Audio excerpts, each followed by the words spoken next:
Welcome, learners, to yet another session on the series on media ethics and laws. And like you would have seen the other videos, as I say in all the videos, let me start with the basic introduction of what are these videos about. This is the course MJM025, which is the course on media ethics and laws if you are pursuing your master's or diploma in journalism and mass communication from IGNOU. And if you have joined us as a layperson, as a journal audience, still the knowledge on media ethics and laws would be helping you. And in today's lecture, we shall deal with Block 4, Unit 1, which is actually unit number 13 of the course. So, after having done the 3 blocks, we are now at the last block, which is Block 4, which specifically deals with the laws and ethics concerning advertising and public relations. We have divided this block into 4 units. In the first one, we shall deal with specific advertising ethics and laws. In another unit, we shall come to public relations, their codes, ethics, and do certain laws apply to PR in India. And then in unit 15, we deal with the case studies specific to advertising, specific to public relations. And then we wind up this course, MGM025, with those case studies. The idea would be to help you gain certain learnings from what is happening all around you. Now, with this brief introduction on Block 4, let us come to today's specific lecture, which is Unit 13. This unit is the unit on advertising, ethics, and laws. As always, I shall give you the structure of the unit, basic introduction, learning outcomes, and then come to the specific contents of the unit. Friends, what do you expect out of this unit? This unit, like all your other units at the IGNOU study material, which is called the self-learning material, SLM, is structured into introduction, learning outcomes, and then the sections deal with advertising laws in India, early beginnings, important laws that relate to advertising, the ethics in advertising, a brief discussion on advertising codes, bodies governing advertising ethics in India, Advertising Standards Council of India, difference between laws and codes, and then future needs and challenges. After all that, you will go through the summary. Then there is a list of further readings and answers to the check your progress, which you shall come across while reading the contents of the unit. If you've been listening to all the previous lectures, by now you are a pro. And if you've been reading the IGNOU material, by now you know what to expect structure-wise from each unit. Now let me introduce you to this Unit 13. Friends, advertising, as we all know, is an essential component to achieve a degree of success and earn profits in any industrial enterprise or commercial undertaking. In this unit, we shall describe various legislative enactments and certain voluntary accepted self-regulation tenets relating to advertising that have been accepted by the business bodies, and we shall explain briefly how these work. In the section on ethics on advertising, we will deal and talk about the ethical principles, guidelines, standards, and some of the universally accepted canons and codes of advertising. This is what you can expect and what can you think to come out with after having gone through this unit. That is the learning outcomes. After you've read the contents of this unit, you can expect from yourself, or we think that you should be able to discuss various laws of advertising that are in force in India. You would be able to examine the concept of ethics in the field of advertising and also explain the working of ASCI, which is Advertising Standards Council of India, implementing its ethical codes. This is all that you can broadly think of from this unit. So learners and friends, if this kind of learning outcome, the structure, introduction excites you, let us continue with today's video. Let us go ahead and delve into what we promise you to be told. Again, a word of caution. These are brief videos. They are just touching upon the concepts in the field. And if we excite you, then I would encourage you to look at the list of further readings given at the end of the unit. Go to the internet, search in your library and delve further into the topics. We can only just provide you sketches of what the concepts are. To begin with the sketches, advertising laws in India. Friends, the origin of advertising laws in India can be put to early annals of the Indian history. The available records show that advertising laws in our country are almost as old as the print media itself. And to give you a basic of this whole story, you will probably recall from your understanding and studies of the history of print advertising, from the history of print media in India, you would recall that the first newspaper to be started in India was the Calcutta Gazette. It was also known as the Calcutta Journal Advertiser, Hickey's Bengal Gazette. All these names were given to this newspaper of 1780, which of course began in Calcutta of those times and Kolkata of today's times. Now, isn't this something unique? This newspaper was called by the name of Calcutta Journal Advertiser. What was happening? There were ports. India was basically a port kind of a trade economy which was there. There was industrial revolution coming in. There was this East India company which came to do trades. So a lot of things were put out there about the ships, the information, about the businesses. So this sufficed to those early days of advertising. The first newspaper to be published was the Hickey's Gazette, and it was in English language, precisely meaning who would be able to read it? The people who were educated in that language, probably the subjects of the British Empire, the people who had come to trade. For the first time in 1799, certain rules and regulations were issued in India that were applicable on newspapers of all categories, including this one and the other kind of sister concerns, the other kind of siblings we can say to this newspaper that had emerged. Incidentally, Mahatma Gandhi, the leader of India's freedom movement at that time, who was also editing two papers by the name of Navjivan in Gujarati and Young India in English, considered advertising as immoral in the sense that it could influence the contents of the newspaper. And today, in this economy, today in this world, we know that his fears were not completely unfounded. Of course, advertisers give the money to the print publications. Hence, they do have this subtle impact on the content to be published.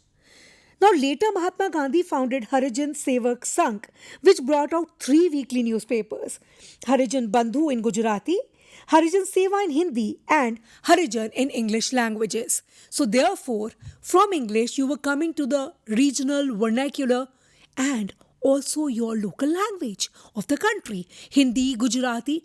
Therefore, the laws now needed to come to all these also. So initially, when the regulations were on English papers, they gradually came on to the regional press as well, to the dialects that were understood by the people more.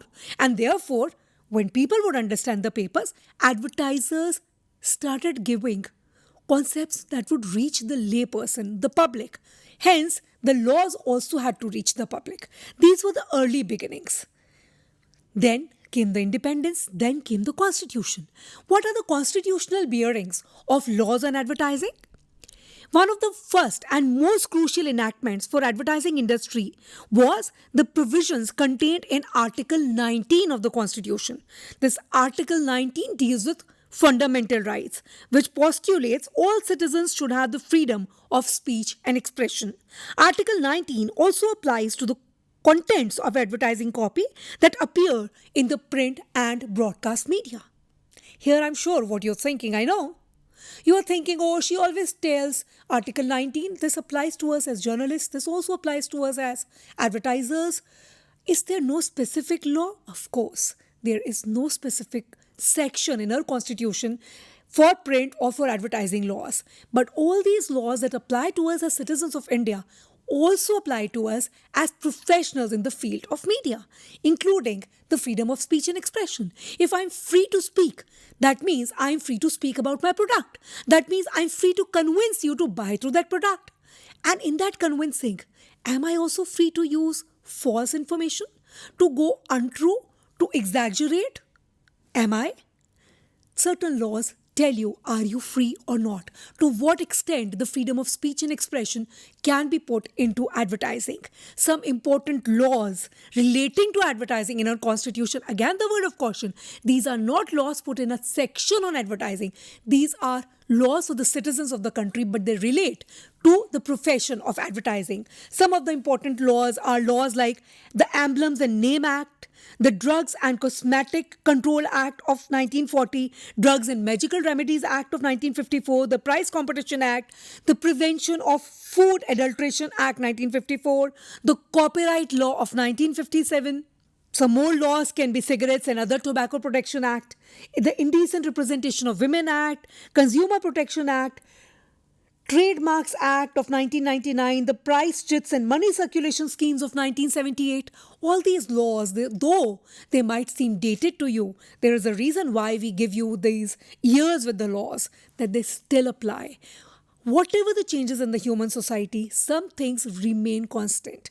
What remains constant is the greed of the people to sell more, the wish to establish themselves. So all these laws still apply to the advertised content in our country. And of course, as we have discussed in the preceding units, certain new amendments, certain new laws like the Information Act, certain amendments keep taking place with the society becoming more and more advanced. So with the needs and the time, we keep changing our laws. Also, we keep amending our constitution as well.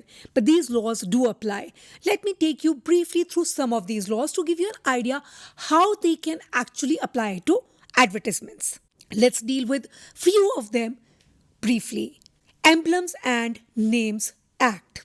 The law lays down that no person will use the name or national emblem or their colorful imitation or register any firm or any other institution containing some emblems or names for any commercial purpose. Now these emblems are the national emblems like the flag. So the tricolor, even if you're using all these three colors, even if it's not with the insignia of our flag, would still be considered the flag. And there are cases which we shall discuss when we come to the 15th unit, where people and the companies were told to take the advertisements off where they were using only the colors of the Indian flag. So some of these emblems or names include the United Nations, that is the UN, World Health Organization, WHO, UNESCO, India's national flag, any insignia of India's central or state governments, the Rashtrapati Bhavan, Mahatma Gandhi, Shivaji, the Prime Minister of India, medals or badges such as Ashoka Chakra, Paramveer Chakra. So any of these insignia, if you use them as a content in advertisement, as a promotional or a publicity material, you are prohibited to do this under the Emblems and Names Act. Another very important law that you should remember and consider while practicing the profession of advertising is the Drugs and Cosmetics Control Act. The primary objective of this act is to ensure that drugs and cosmetics sold in India are safe, effective, and they conform to state quality standards. This law regulates imports, manufacturing, distribution, and even the sale of the drugs and cosmetics at the national level. This law prescribes the standards for drugs and medical devices, control over the quality of imported drugs, testing of drugs, and all other related activities with the medicines in the country. This means that anything that you are putting across, you will not be able to advertise unless it has been specifically tested, regulated, controlled under this act. Related to this, there is the Drugs and Medical Remedies Objectionable Advertisement Act. Now this has more specific connotations to advertisements. It prohibits advertisements of drugs and remedies that claim to have magical properties and makes doing so a cognizable offense. This law prohibits advertising of drugs and remedies for and including miscarriage, or preventing conception in women, improving or maintaining the capacity of sexual pleasure, correction of menstrual disorder. So all these things related to the women health are also prohibited, that you cannot magically advertise something as giving these remedies. The words, now I quote from the Act, "No person shall take any part in the publication, unquote, are wide enough to include a printer or a publisher of the newspaper or journal where such advertisement is printed or published. So you cannot say that I am scot free if I've only printed the ad and not written the copy for the ad. No, the copywriter as well as the printer are equally liable for the responsibility of an advertisement if it falls or if it kind of goes against this act. The Price Competition Act, though enacted in 1955, is as valid today as it was then. It is an offence under the law to issue or publish any advertisements or notices offering money in which prizes are offered for solutions to puzzles based on building up, arranging, combining, or of permutation of letters, words, figures. This is what crossword puzzles, mathematical puzzles in your newspapers or magazines are based on. So if you offer easy prize money for this, if you're enticing people to engage in puzzles as a form of gamble, then you are prohibited under the Price Competition Act. Another very important act is the Prevention of Food Adulteration Act of 1955, and with this also we can discuss the Food Safety and Standards Act of 2006. So in 1955 and in 2006 we came up with extensions that deal with food adulteration and safety and standards. What do these acts say? These acts relate to advertisements of food products put out for sale which are adulterated with ingredients bad or harmful for human health. The provisions of these laws also prescribe standards to be observed for ensuring science-based and articles and foods that are put are actually tested in the laboratory, are based on the scientific testing and then given to the people. So these kind of things are not to be advertised. Of course, these laws are related to actual food, actual cosmetic, actual medicines, actual drugs.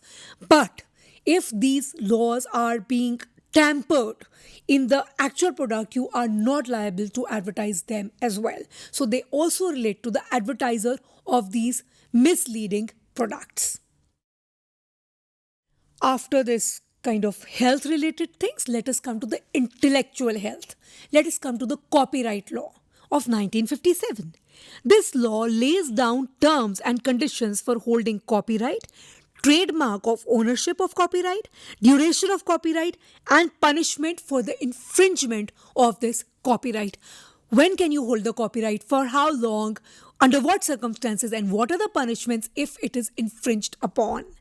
This law was enacted to ensure that all the creators of original works of art, painting, architecture, music, literature, dramatics are exclusively able to enjoy the fruit of their labor in creating of these works. So it's not that you've painstakingly made a song and somebody can just play that song publicly in a jagran or their weddings. No, they have to seek a copyright. You would know if you've had a wedding in your family or something, you need a copyright license even to play the songs on the DJ in the wedding.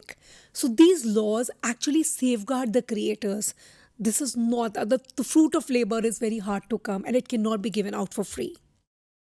Another act that advertisers should actually be concerned about, they should be aware of, is the Cigarettes and Other Tobacco Products Advertisements Law of 2003. This is more recent as compared to the laws in 50s. Now, this law prohibits publication of advertisements for production, supply and trading of cigarettes and other tobacco products.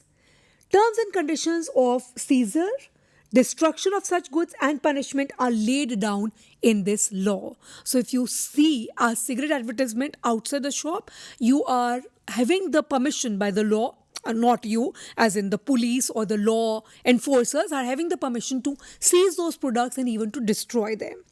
This law also implements measures for the protection of non-smokers for involuntary exposure to tobacco smoke. And under this only, now you have smoking prohibited in public areas. So in the public area, if I'm going in an auto with some shared sawaris and somebody smoking a bidi or a cigarette, and I become a victim to the secondary smoke, so the law protects me against this. or protects you against this, protects us against the secondary smoke, and therefore you're not allowed to smoke in public places.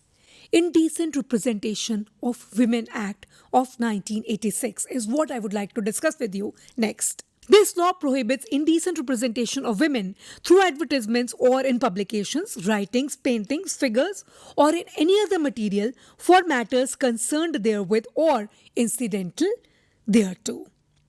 It prohibits indecent representation, that is, depiction in a manner of the figure of a woman, her form, body, or any part in such a way as to have the effect of being indecent or derogatory to or demeaning to women, or which is likely to deprave, corrupt, injure the public morality or morals of women in any way. So, whether it is a picture, whether it is a film, whether it is an advertisement, here, of course, we are concerned more about advertisements. You cannot use a woman's as in bodily features in manner where they can be thought to be immoral. Another important act is the Consumer Protection Act of 1986. This law is termed as benevolent social legislation and lays down the rights of the consumer. It provides for promotion and protection of rights of the consumer. The law details the meanings of goods, services, unfair trade practices punishable under the law. So as a consumer, if you feel, okay, this advertisement was misleading and I fell prey to something in buying this, then you are protected under this law.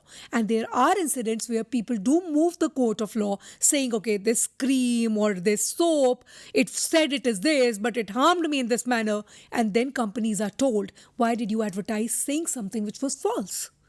Friends, now there are certain very unique cases, For example, in a chewing gum advertisement, you are shown that there is a person who smiles and he can click photographs with the flash of his teeth. Of course, it is humor, it is exaggeration. So is it false enough to be protecting the consumers? Can I have that bubble gum and chewing gum and move the court of law saying, oh, my teeth did not elicit the flash. They are still not white. Now, these are thin lines. These are where ethics, where journal knowledge, common sense, or the larger public would come hand in hand. So, when there is humor, when there is enough evidence to say that this exaggeration was not, as projected as the true sense, there is a difference between being truthful and being humorous, then what decisions does the court of law take? Now, there are amendments that keep happening. The society evolves with these kind of things. The Trademarks Act of 1999, this is something that you need to be aware of.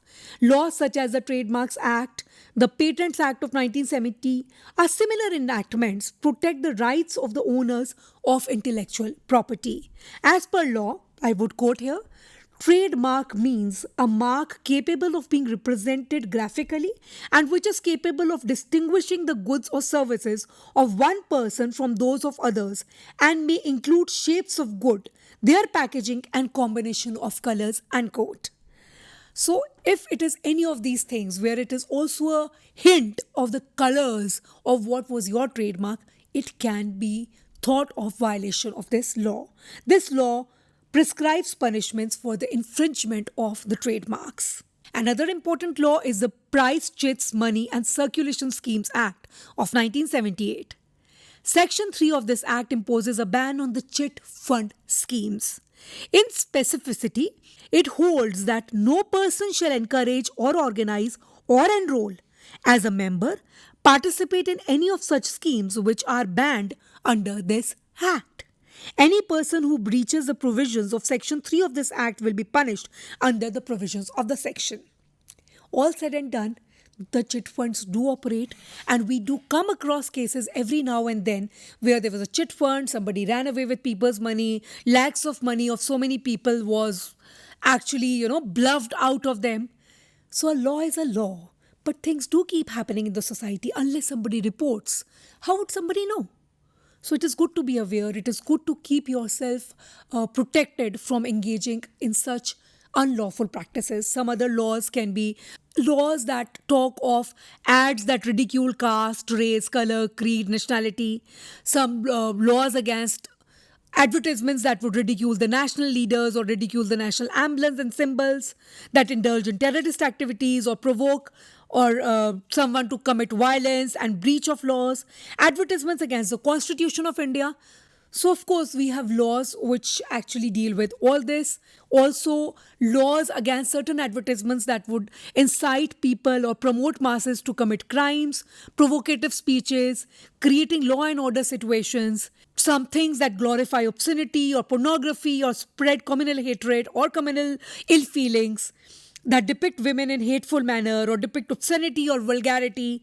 Certain laws are prohibiting things against indecent representation or infringement of good taste. So we have so many laws in our constitution, and they can of course apply to any advertising content. One specific one that I wish to discuss is the Cable Television Networks Rule of 1994. Now, as came the satellite or the cable television, there was a need felt for new laws. Similar needs are now being felt for the digital media, because now this is the new. So every now and then society has something which is new media, and you need to actually bring it to the gamut of the law. So talking specifically of the cable TV networks rules, advertising carried out in cable services shall be so designed as to conform to the laws of the country and should not offend the morality, decency, religious susceptibilities of the subscribers.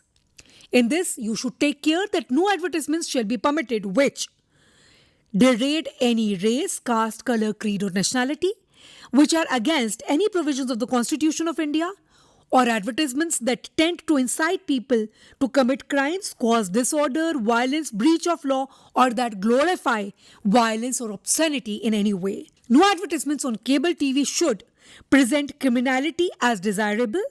They should not exploit the national emblem or any part of the constitution or the persons or personalities of national legislator, a national leader, or state dignity. Also, any ads that depict women or violate the constitutional guarantees of all citizens should not be put on the cable TV. Now, to quote some very interesting section from the cable TV networks rule, advertising carried in the cable service shall be so designed as to conform to the laws of the country and should not offend the morality, decency, religious susceptibility of the subscribers, exploit social evils like dowry or child marriage. Why did I quote this section? To make it clear that all the laws of the country do apply to the advertisements by default. Now, this was about laws. Apart from laws, of course, we've been talking of ethics all through this course. What are the ethics on advertising?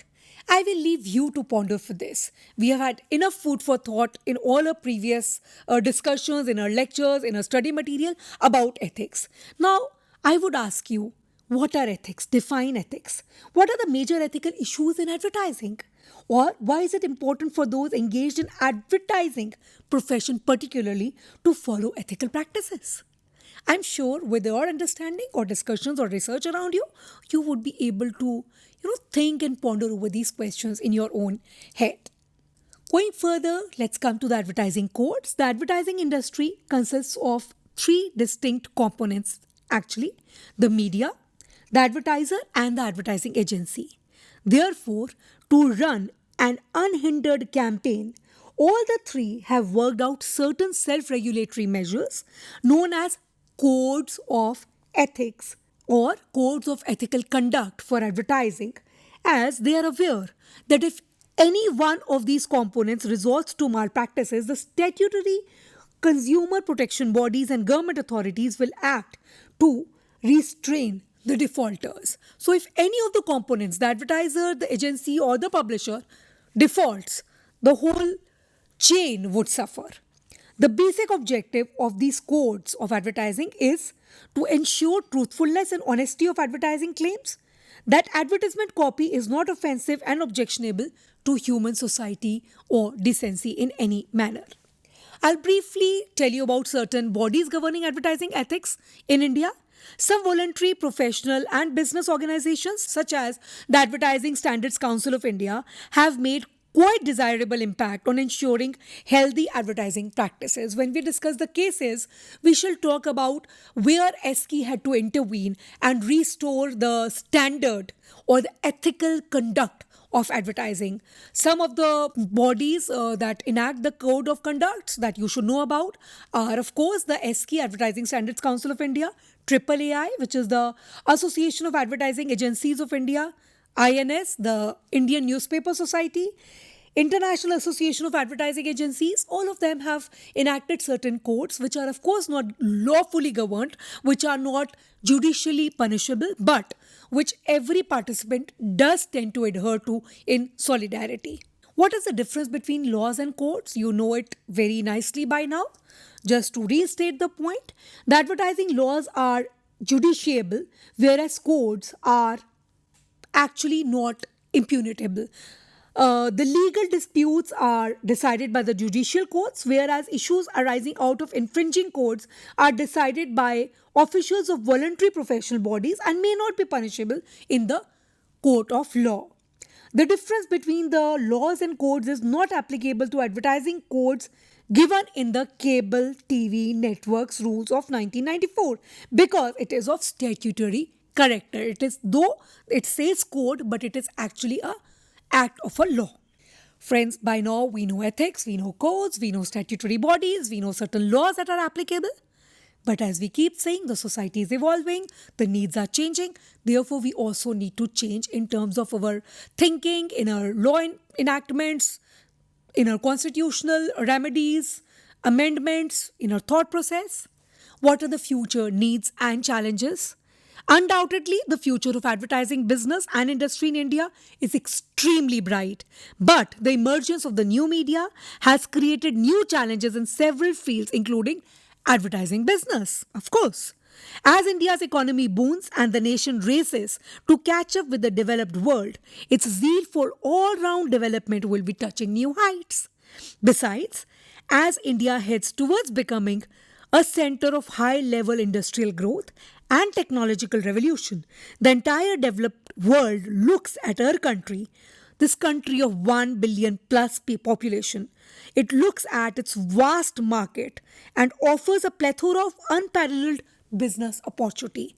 As there are businesses internationally and globally that are coming to cater to our population, the advertisements are becoming larger than life. The ethics are sometimes not being taken care of. Therefore, these are needs of the future to keep evolving. Let me sum up the unit for you today. I hope you really kind of gained something from it.